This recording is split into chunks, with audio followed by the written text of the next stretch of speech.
ಯಾವಾಗ ಭ್ರಮನಿಂದ ವರ ಪಡೆಕೊಂಡ ತಾರಾಸುರ ಮನಸ್ಸು ಬ್ರಹ್ಮ ರಾಕ್ಷಸನಂತಾಯಿತು, ಮದ ಏರ್ಬಿಡ್ತವೆ. ಎಲ್ಲ ದೇವತೆಗಳಿಗೆ ಚಿತ್ರಹಿಂಸೆಯನ್ನು ಕೊಡಕತ್ತ ತಾರಕಾಸು ಉಪಟಳ ಹೆಚ್ಚಾಯಿತು. ಯಾವಾಗ ತಾರಕಾಸುರ ಮದ ಬಂದ ಗಜನಂತೆ, ಮದವೇರಿದ ಗಜನಂತೆ ಮನಸ್ಸು ವಿಕಾರ ಮಾಡಿಕೊಂಡು ಬಿಟ್ಟ ತಾರಕಾಸುರ. ಮನುಷ್ಯನಿಗೆ ಹಣ ಹೆಂಗೆಂಗ ಬರ್ತದ ಹಂಗಂಗ ಮದ ಏರ್ತದ, ಅಹಂಕಾರ ಬರ್ತದ, ಗರ್ವ ಬರ್ತದ, ತುಂಬಿ ತೃಪ್ತದ.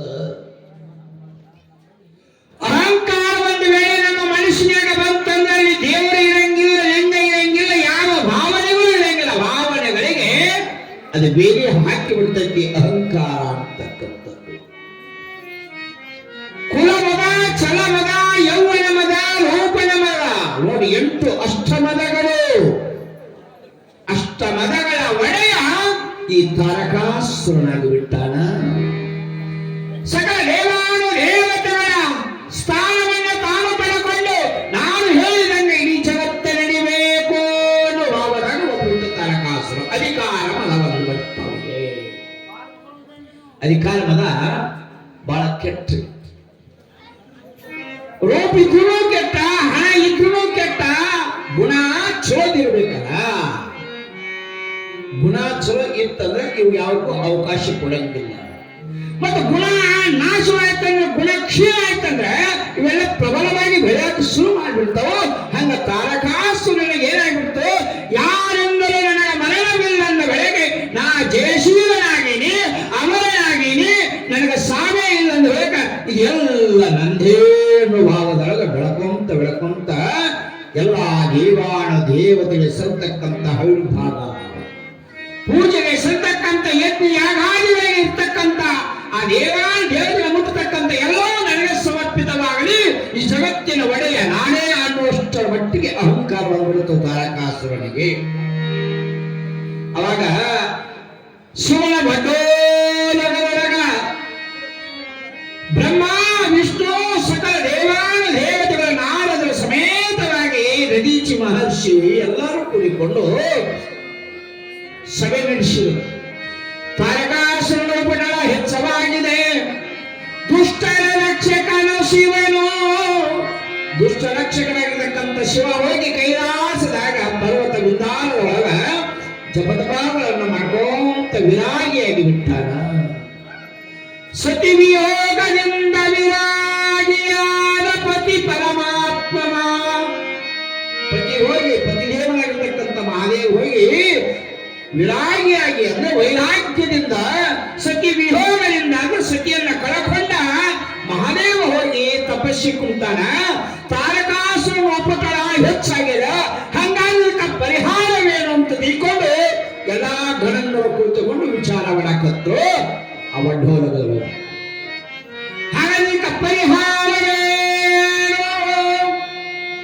ಪರಿಹಾರವೇನೆಂದ್ರೆ ಅವ ಕೇಳಿದ ತಾರಕಾಸುರ ಶಿವನ ವಂಶಜನಾಗಿ ಪುತ್ರನಿಂದಲೇ ಮರಣ ಬರಬೇಕೆಂದು ವರವ ಪಡೆದಿಯನು. ಶಿವನ ಮಗನಿಂದಲೇ ನನಗೆ ವರ, ಯಾರಿಂದಲೂ ಸಾವು ಬರವಾದಂತ ವರ ಪಡ್ಕೊಂಡ ಅಂದ ಬಳಿಕ ಶಿವ ಮದುವೆಯಾಗಬೇಕು, ಮಕ್ಕಳಾಗಬೇಕು. ಆ ಮಗನಿಂದ ಮಾತ್ರ ತಾರಕಾಸುರನ ಸಂಹಾರದ ಇಲ್ಲಂದ್ರೆ ಇಲ್ಲ. ಅದಕ್ಕೆ ಪರಿಹಾರ ಹೆಂಗ? ಅವಾಗ ನಾರದರು ಹಿಂದಿನ ಜನ್ಮದೊಳಗ ಇರುವಂತ ದ್ರಾಕ್ಷಾಯಣಿ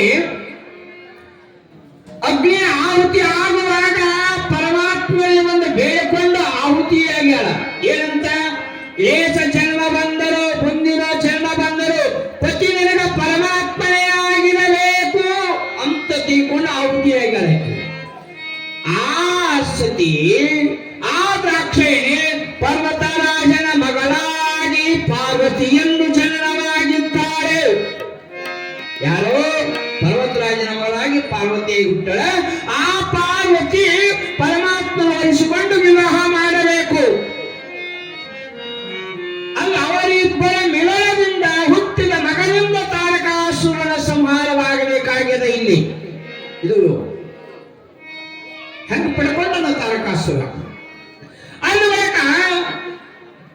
ನಾನು ಅಂತಾರೆ ಪಾರ್ವತಿಗೆ ಈಗಲೇ ಹೋಗಿ ತಪಸ್ಸನ್ನಾದರೂ ಮಾಡಿ ಜಪತಪಗಳನ್ನಾದರೂ ಮಾಡಿ ಆ ಪರಮಾತ್ಮ ಒಲಿಸಿಕೊಂಡು ಅವನ ಕೃಪೆಯನ್ನು ಸಂಪಾದನೆ ಮಾಡಿ ಅವರಿಗೆ ಮದುವೆಯನ್ನು ಮಾಡಿ ಈ ತಾರಕಾಸುರನ ಸಂಹಾರ ಮಾಡತಕ್ಕಂಥ ವಿಚಾರವನ್ನ ಎಲ್ಲರೂ ಕುಳಿತುಕೊಂಡು ವಿಚಾರ ಮಾಡಿ ನಾರದರು ಪರ್ವತರಾಜ ಇರ್ತಕ್ಕಂಥ ಆಸ್ಥಾನಕ್ಕೆ ಬಂದುಬಿಟ್ಟ ನಾರದ ಮಹರ್ಷಿ.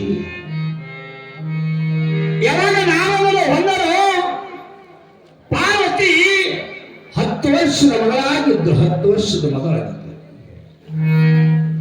ಪಾರ್ವತಿಗೆ ಬಂದು ನಾರದರು ಹೇಳ್ತಾರೆ, ಅಮ್ಮ ಜಗನ್ಮಾತೆ ತಾಯಿ ಶಾಂಭವಿ,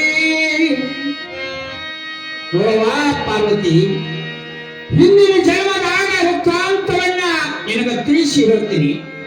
ಆ ಜನ್ಮದಾಗ ಪತಿ ಮಹಾದೇವನ ಸತಿಯಾದವಳು ನೀನು. ಈ ಜನ್ಮದಾಗ ಬಂದಿ ನೀನು.